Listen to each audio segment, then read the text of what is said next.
Beberapa tahun yang lalu, Indonesia dihebohkan dengan kasus yang mengguncangkan dunia keuangan. Nah, ada yang tahu nggak kita mau bahas apa? Yes, kasus Asabri dan Jiwasraya. Alasan kenapa kasus ini sangat menghebohkan dan sangat menggemparkan kala itu, tak lain dan tak bukan karena jumlah kerugian serta nama besar dari Asabri dan Jiwasraya itu sendiri. Bagaimana tidak, Asabri dan Jiwasraya yang selama ini merupakan lembaga yang memberikan jaminan sosial dan layanan kepada TNI Polri serta masyarakat luas, tiba-tiba terjadi kasus serta skandal di sana. Tentu saja, hal ini membuat kepercayaan masyarakat terhadap lembaga keuangan itu menjadi turun. Jadi aku akan bahas soal Jiwasraya dulu. Nah, Jiwasraya ini adalah perusahaan asuransi jiwa yang memiliki sejarah panjang di Indonesia. Bahkan, saking panjangnya ini si Jiwasraya sudah ada sejak zaman Hindia Belanda pada tahun 1859. Cuman dulu namanya bukan Jiwasraya. Nah, ini namanya. Kalian baca sendiri aja ya. Baru pada tahun 1960 namanya menjadi Jiwasraya. Pada era 80-an dan 90-an, Jiwasraya mulai melayani PNS dan masyarakat umum Indonesia secara luas. Jiwasraya pun terus melakukan ekspansi hingga namanya menjadi lebih besar.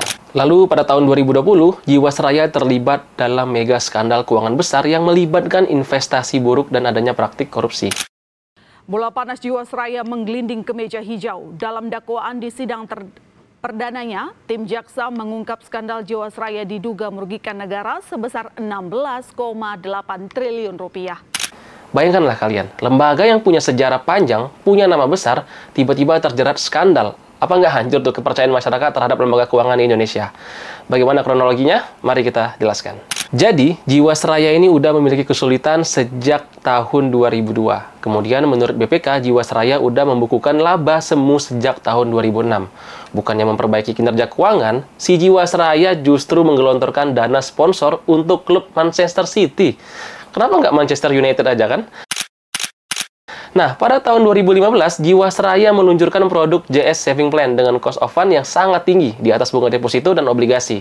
Sayangnya, dana itu malah diinvestasikan ke instrumen saham dan reksadana yang berkualitas rendah. Kemudian, pada tahun 2017, Jiwasraya memperoleh opini tidak wajar dalam laporan keuangannya. Nah, hal itu dikarenakan adanya kekurangan pencadangan sebesar 7,7 triliun rupiah.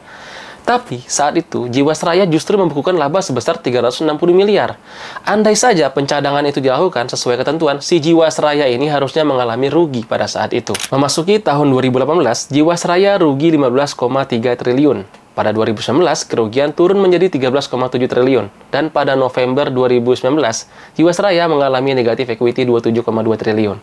Sederhananya, beban dan nilai utangnya dari Jiwasraya ini udah lebih tinggi dibandingkan nilai aset atau modalnya. Pada Desember 2019, Jiwasraya mengumumkan penangguhan pembayaran klaim pada beberapa produk asuransinya. Nah, kejadian inilah malah menimbulkan kekhawatiran dan ketidakpastian di kalangan para nasabah. Dan pada tahun 2020, dilakukan investigasi terhadap skandal Jiwasraya dan terungkap adanya praktik korupsi dan pengelolaan dana yang buruk di dalam perusahaan. Kasus Jiwasraya telah merugikan negara sebesar 16,8 triliun rupiah.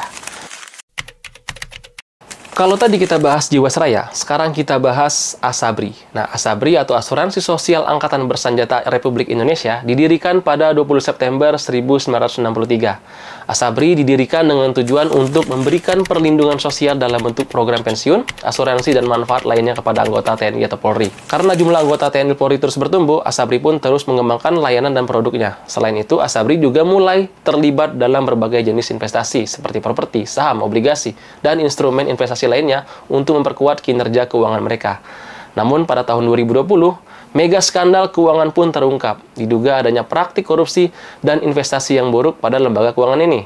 Bagaimana kronologinya ya? Ayo kita bedah. Jadi kasus Asabri ini hampir mirip-mirip Jiwasraya. Temanya tetap sama, yaitu manipulasi investasi yang melibatkan pihak-pihak yang bukan manajer investasi, serta tidak menggunakan analisa yang proper, sehingga menyebabkan investasi yang buruk. Kasus ini bermula adanya kesepakatan manajemen pada rentang tahun 2019 sampai 2016 dan 2016 sampai 2020, di mana Beni Cokro alias Benjo dan Heru Hidayat untuk mengatur dan mengendalikan portofolio investasi Asabri dalam bentuk saham dan reksadana. Manipulasi investasi yang terjadi di Asabri ini terjadi ketika Beni Cokro dan Lukman membeli atau menukar portofolio saham Asabri dengan saham-saham milik Heru Hidayat dengan harga yang dimanipulasi tinggi, biar kinerja Asabri itu kelihatan bagus. Setelah saham-saham tersebut masuk portofolio Asabri, saham-saham tersebut hanya dikendalikan oleh 3 orang ini saja, Benjok, Heru, dan Lukman. Kerugian terjadi ketika Asabri menjual saham-saham tersebut pada nilai yang lebih rendah dibandingkan saat beli. Kemudian, buat hindari kerugian, saham yang dilepas ini dibeli lagi oleh pihak tersebut.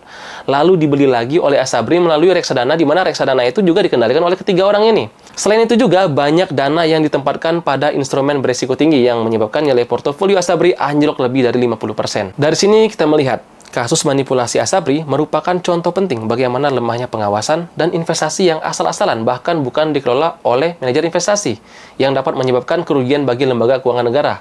Total kerugian negara mencapai 23 triliun rupiah berdasarkan hasil audit KPK. Jika kita melihat dari sejarah panjang dan nama besar yang dimiliki oleh Asabri dan Jiwasraya, tentu saja hal ini akan memberikan dampak yang besar pada dunia keuangan Indonesia. Kita tahu, jumlah skala kerugian akibat kasus ini sangatlah besar. Nilainya mencapai belasan sampai puluhan triliun rupiah. Kejadian ini tentu berdampak terhadap ribuan anggota TNI Polri yang mengandalkan dana pensiun dan asuransi dari Asabri. Ditambah lagi kecemasan ribuan nasabah termasuk individu dan perusahaan yang terpengaruh oleh ketidakmampuan Jiwasraya untuk membayar klaim asuransi. Kejadian ini juga menimbulkan pertanyaan tentang stabilitas dan integritas industri asuransi dan dana pensiun di Indonesia. Terlebih lagi soal regulasi dan pengawasan terhadap lembaga keuangan. Kasus Asabri dan Jiwasraya melibatkan petinggi-petinggi dari lembaga tersebut yang semakin membuat masyarakat mungkin sulit percaya lagi dengan lembaga keuangan yang ada di Indonesia. Skala kerugian yang besar, dampak yang luas terhadap masyarakat, keterlibatan pejabat tinggi, pengawasan yang lemah, serta media membuat kasus ini menjadi salah satu skandal keuangan terbesar di Indonesia dengan total kerugian mencapai puluhan triliun rupiah. Pemerintah pun langsung melakukan penyelidikan mendalam dan melakukan penetapan tersangka, termasuk kepada jajaran direksi. Manajemen mulai dirombak dengan harapan dapat memperbaiki tata kelola perusahaan dan memastikan transparansi dalam pengelolaan dana. Karena hal itulah yang perlu dilakukan buat mengembalikan kepercayaan masyarakat yang sudah hilang. Upaya untuk memastikan pembayaran manfaat pun terus dilakukan, walaupun mungkin dalam beberapa case mengalami penundaan. Pemerintah dan manajemen yang baru juga terus berusaha untuk memastikan klaim nasabah dapat dibayar, yang meskipun prosesnya memakan waktu yang lebih lama.